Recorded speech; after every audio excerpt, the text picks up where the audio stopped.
The morning after their first night together felt like a dream wrapped in sunlight. Zuri stirred awake to find Min-jae still holding her, his chest rising and falling steadily beneath her cheek. For the first time in years, she felt no weight of fear, no chains of loneliness. Only warmth, only peace. When she tried to slip away quietly, his hand instinctively tightened around her waist. "Where are you going?" he murmured, his voice still husky from sleep. She smiled, her cheeks flushing. "To make breakfast. You always cook for me. It's my turn." Min-jae opened his eyes, the corners crinkling with amusement. "If you want to burn the kitchen, at least wait until I'm awake to save it." She playfully hit his chest, but the laughter quickly softened into something quieter, something that wrapped around them both. The realization that last night had changed everything. They were no longer just two broken souls pretending. They were real now. But peace is fragile, and the world outside their bedroom walls was waiting. Later that day, Zuri walked out to the garden with a cup of tea, soaking in the gentle breeze. She still felt light, almost weightless from the night before, but the feeling didn't last. A prickling sensation ran down her spine, the unmistakable sense of eyes watching her. She turned sharply, scanning the high stone walls of the mansion. Nothing, only silence. Still, her heart thumped uneasily. When she re-entered the house, Min-jae was in his study, his expression dark as he stared at a file on his desk. He quickly closed it when he noticed her, but not fast enough. She had caught a glimpse photos of her, recent photos taken from a distance. Her tea slipped in her hand, nearly spilling. Why are there pictures of me?" Min-jae rose instantly, crossing the room to steady her. His jaw tightened. "Because someone has been following you, Zuri." Her breath caught. "Who?" His silence was louder than any answer. By evening, security around the mansion doubled.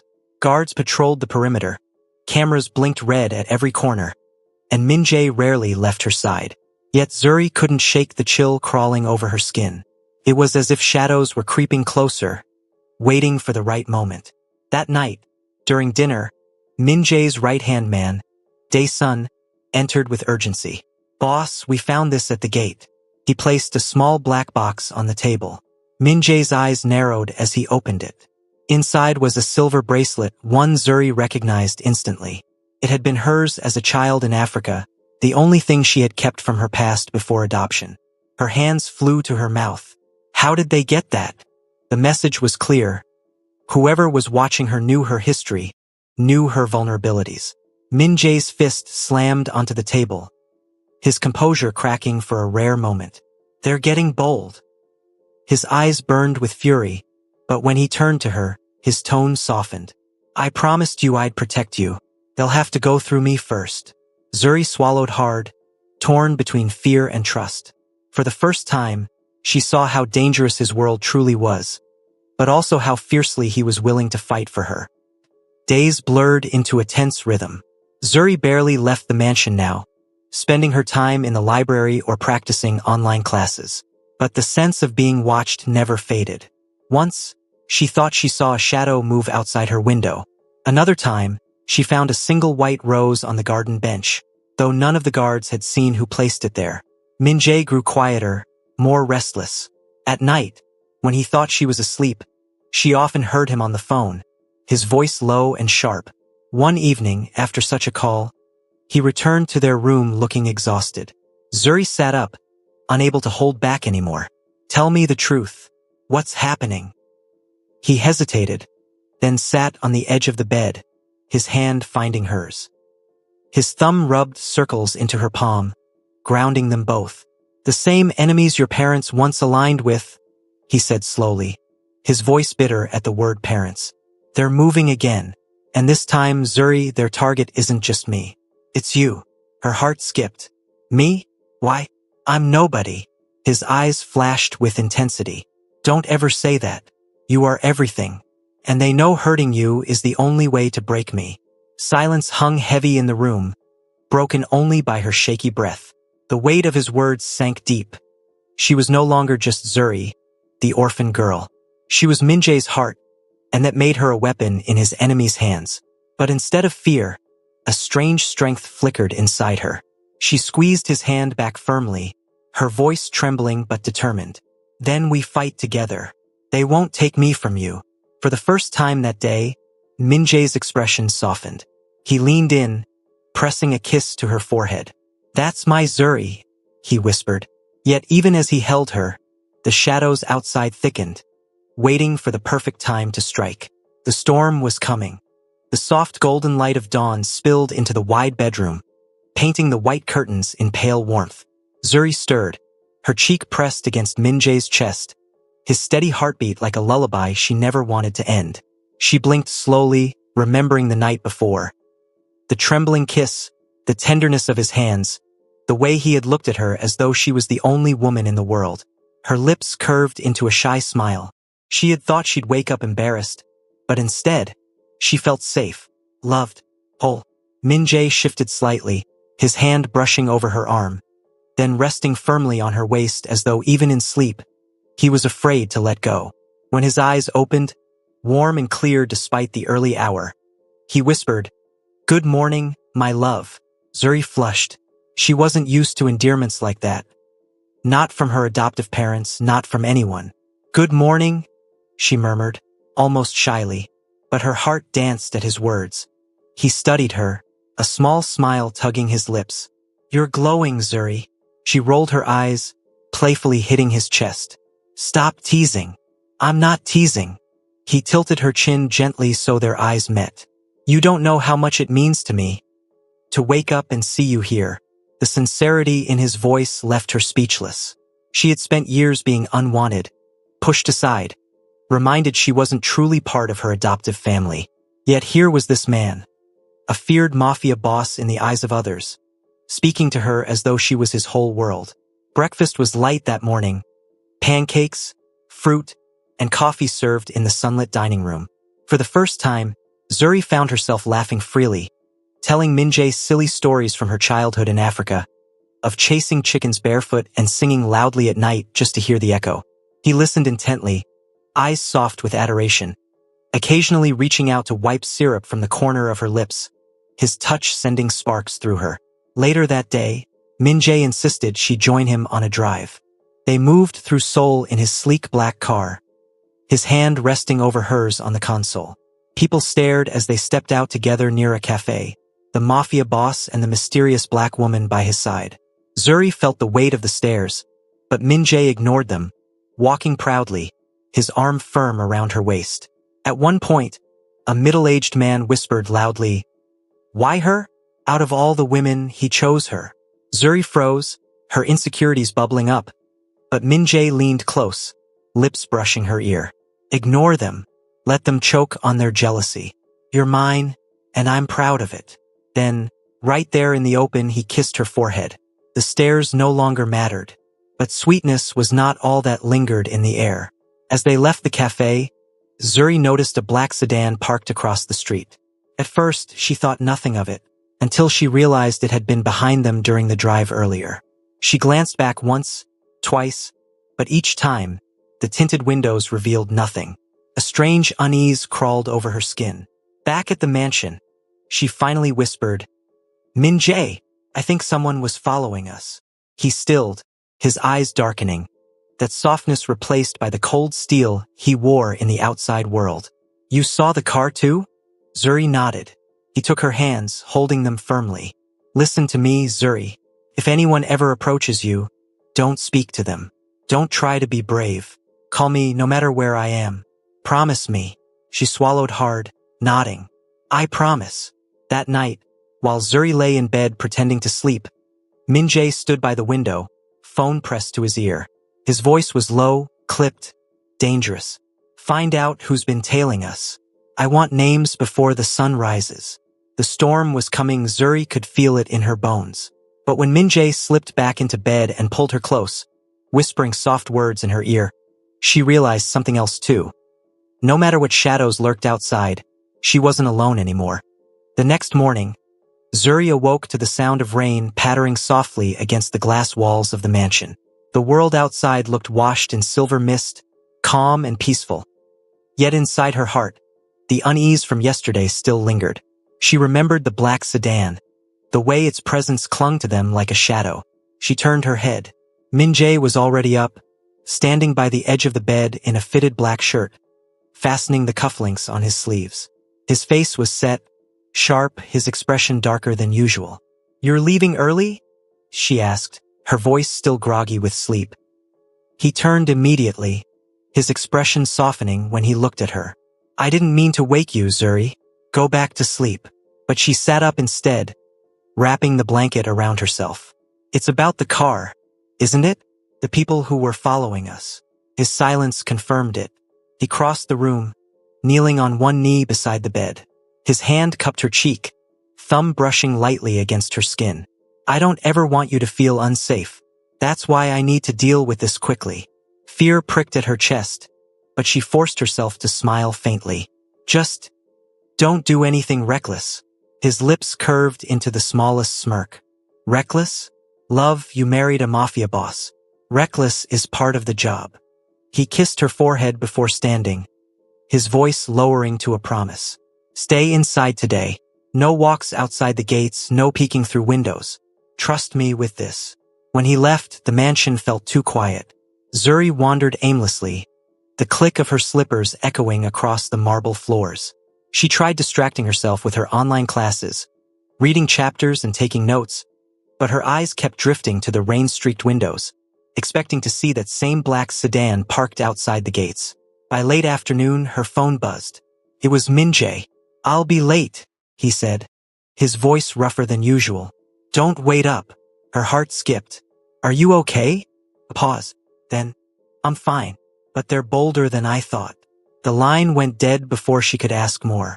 That evening, she ate dinner alone in the vast dining hall, the clinking of her fork against the porcelain plate sounding unbearably loud. She hated this, not knowing, waiting, wondering if he was safe. For years, her adoptive parents had used silence as a weapon against her. But with Min-jae, silence was different. It was the weight of danger pressing against the walls. By midnight, she was curled on the couch, pretending to read when the sound of the front door unlocking jolted her. She rushed to the foyer and there he was. Min-jae, rain-soaked, a small cut on his cheek, his shirt collar disheveled. "Min-jae!" Her voice cracked as she ran to him. He caught her in his arms instantly, pulling her close, his grip almost desperate. "I told you not to wait up," he murmured into her hair. "You're bleeding," she whispered, pulling back to look at him. "It's nothing." His voice was firm, but his eyes softened at her worry. "A warning shot. They want me to know they're watching." Zuri's heart clenched. "Did they hurt you?" "No," his tone carried steel now. "They won't get the chance." Still, she guided him to the couch, fetching the first aid kit herself. She dabbed at the cut with trembling hands, and for the first time, Min-jae didn't stop her from fussing. He simply watched her, his gaze unblinking, as if memorizing her every movement. "You're shaking," he said quietly. "Because I'm scared," Zuri admitted. "Not for me. For you. I don't want to lose you, Min-jae." He caught her wrist, pulling her hand to his lips and kissing her knuckles with a gentleness that undid her. "You won't. I swore I'd protect you, Zuri. That means I can't afford to die." She let out a shaky laugh, though tears brimmed in her eyes. "You make it sound so easy." "It is," he said firmly. Then his voice dropped, almost tender. "Because you've given me something worth living for." Silence stretched between them. Not the heavy silence of fear, but the kind that carried weight, meaning, love unspoken yet deeply felt. That night, when they finally lay in bed, Zuri clung to him tighter than before. Outside, the rain eased, but in the shadows of Seoul, enemies sharpened their knives. This was only the first warning. The day started out ordinary. Sunlight spilled warmly into the courtyard as Zuri tended to the small flowers she had planted along the side of the mansion. It was her quiet ritual, the way she kept herself grounded in a world of luxury and danger. Min-jae had gone to meet his men for a short while, promising he'd return before evening. She hummed softly to herself, tucking a stray braid behind her ear. That was when she felt it, the subtle prickling sensation of eyes on her. She turned, expecting maybe one of the guards Min-jae always stationed nearby. But before she could react, A black van screeched to a stop just beyond the gates. Masked men spilled out, fast and ruthless. Her heart jumped into her throat. "Zuri-han?" One barked, his accent thick, his eyes gleaming with malice.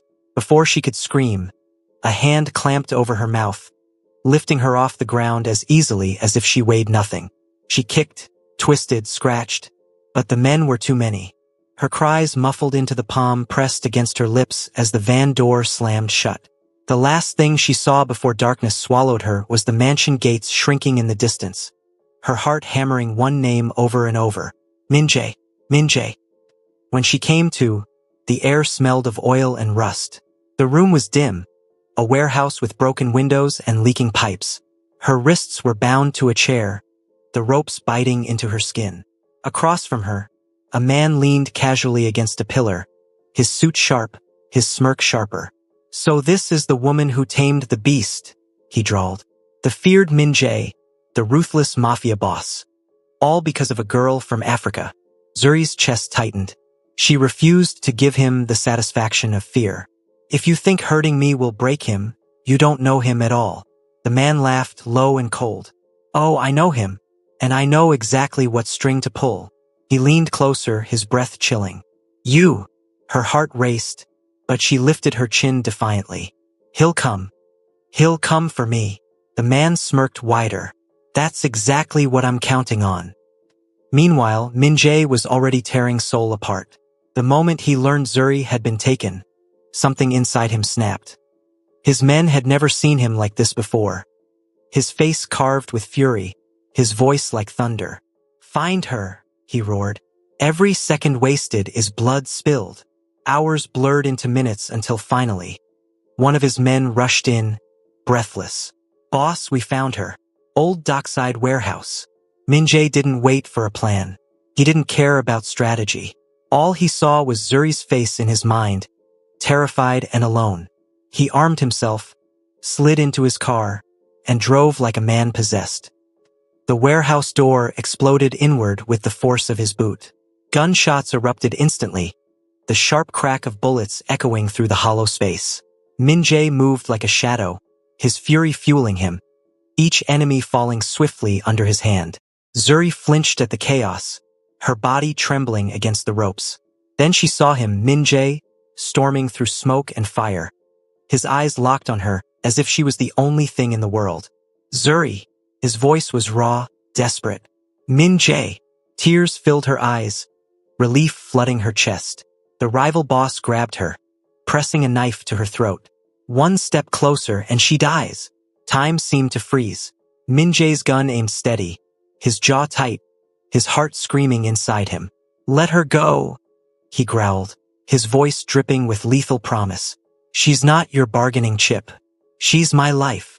The man sneered. "Then watch your life bleed out." He pressed the blade harder against her skin. Zuri gasped, her tears spilling. That was the moment Min-jae's control snapped. A single shot rang out faster than breath.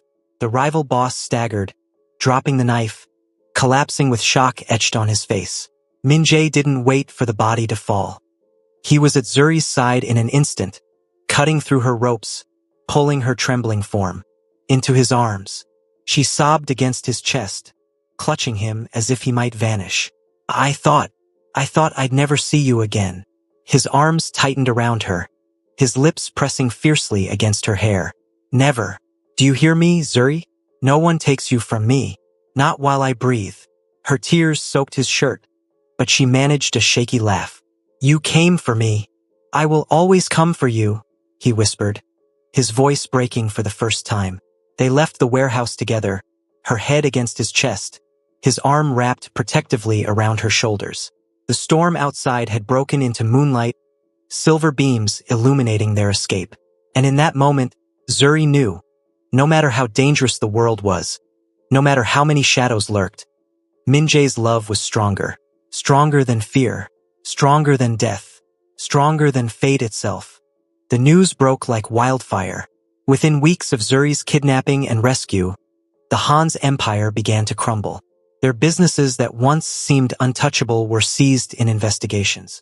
Partners who used to flatter them now turned away. The same society that once praised them for their wealth and power whispered behind their backs with cruel laughter. It was poetic. The people who had sold their adopted daughter into misery were now stripped bare before the world. Zuri sat in the sunlit garden of Min-jae's mansion, the morning breeze rustling through her braids. She read the headlines on her tablet but felt no satisfaction. She wasn't a woman who rejoiced in others' downfall. Yet she couldn't deny the strange sense of peace that came with knowing karma had done its work. Min-jae appeared behind her, draping a warm shawl over her shoulders. His presence always carried a weight, the kind that made her feel safe without words. He kissed her temple softly. "They lost everything," he said simply, eyes scanning the same headlines. Zuri closed the tablet and turned to face him. "It's strange. I thought I'd feel vindicated, but all I feel is free." His thumb brushed her cheek gently. "Because you've let go of them, Zuri. You're not their daughter. You never were. You're mine." The way he said mine sent warmth rushing through her chest. For years she had been tossed around, rejected, unloved. Now she belonged not as a possession, but as someone truly chosen. That evening, Min-jae surprised her. He led her into one of the mansion's grand halls, now transformed with candles, soft music, and petals scattered across the marble floor. Her breath caught. "What is all this?" He smiled faintly, his usual sternness softened. "A celebration. Of us. Of the fact that you survived, that I didn't lose you. That somehow, in this dark world, I found light." Tears welled in her eyes as he drew her close, swaying gently to the music. She rested her head against his chest, listening to his steady heartbeat. For the first time, she allowed herself to imagine a forever that wasn't painful, wasn't lonely. After dinner, he carried her in his arms, effortlessly, as though she was weightless, up the wide staircase to their bedroom. His eyes never left hers, and she couldn't stop smiling through her tears. The night that followed was unlike the first time they had shared love. Then, there had been nervousness, shyness, newness. But now there was confidence, devotion, and tenderness born from all they had endured together. Min-jae's touch was slower, gentler, as if memorizing her all over again. He whispered her name with every kiss, every caress, reminding her she was cherished, adored, irreplaceable. Zuri gasped softly against him, her body arching to meet his as tears slipped down her cheeks. Not from pain, but from the overwhelming sweetness of being so loved. "Min-jae," she whispered, voice trembling. He kissed the corner of her lips, murmuring, "I've got you, Zuri, always." Her hands clung to him, nails pressing lightly against his back as she cried out softly, her voice filling the room with the sound of surrender and love. He held her tightly through it all, never letting her feel alone for even a second. When they finally lay tangled together, skin to skin, breath mingling in the quiet, Zuri felt something she had never known before: wholeness. Hours later, as moonlight spilled through the curtains, Min-jae pressed his lips against her forehead, whispering, "Someday soon, I want a little girl with your smile, or a boy with your stubbornness." Zuri's cheeks warmed, her hand instinctively resting over her stomach. For the first time, she didn't fear the thought. Instead, a small smile curved her lips. "Maybe someday," she whispered back. He tilted her chin, his eyes gleaming with quiet hope. "Maybe sooner than you think." She laughed softly, snuggling closer into his chest, her heart fluttering at the possibility. Outside, the city still whispered of chaos, crime, and betrayal. The Hans lived in shame, their empire reduced to dust. But inside the mansion, in the warmth of that room, none of it mattered. All that mattered was this: Zuri had found the one man who saw her, loved her, fought for her, and promised her forever. Their story, born in shadows, had blossomed into eternal love. And as she drifted into sleep in Min-jae's arms, her last thought was a prayer, that their love would not only heal the past, but also create a new future, maybe one that was already beginning to grow quietly inside her. Months later, the morning sun spilled golden light across the mansion, dancing over the polished floors and soft curtains. Zuri stood by the window, her hands resting gently on her slightly rounded belly. A soft smile curved her lips as she felt the tiny flutter of life inside her. a reminder of everything she and Min-jae had survived, and everything they had built together. Min-jae appeared behind her, wrapping his arms around her waist, resting his chin atop her head. "Good morning, my love," he murmured. Zuri leaned back against him, eyes closing. "Good morning to us," she whispered. He pressed a kiss to her temple, letting his fingers trace patterns over her stomach. "I never imagined life could feel this full. You, me, this little one, everything." Her eyes glistened. "I thought happiness was impossible after everything I went through, but you made me believe in it. You made me believe in love." Min-jae tightened his embrace, his lips brushing her hair. "It's because you are love, Zuri. You always were. And now we get to make a life together, in every sense." Outside, the city hummed with life, but inside the mansion, there was only peace, only warmth, only the quiet, unshakable bond of two souls who had survived darkness and found each other. Zuri rested her hand over his, feeling the gentle pulse of both his heartbeat and the life growing inside her. She leaned her head against his chest and whispered, "I can't wait to meet them, to see what we've created." Min-jae smiled, a rare softness in his usually intense eyes. "And they'll see what love looks like, born from every storm we've endured." The morning light wrapped around them like a promise that the past would stay behind them, that their love would continue to grow, and that their family, forged in trials and sealed in devotion, would thrive. Together, they turned toward the future, hand in hand, hearts entwined, ready for every new dawn. Hello besties, in this sweet story we learned that no one's worth is defined by their past, status or scars. Zuri's journey shows that even when the world rejects your love, true patient, protective love can rebuild what was broken. Besties, pain can be turned into power, rejection into rebirth, and that being chosen isn't about perfection, it's about being seen and valued for who you truly are. Thank you so much for watching. I hope you enjoyed this story. Kindly like, subscribe and share.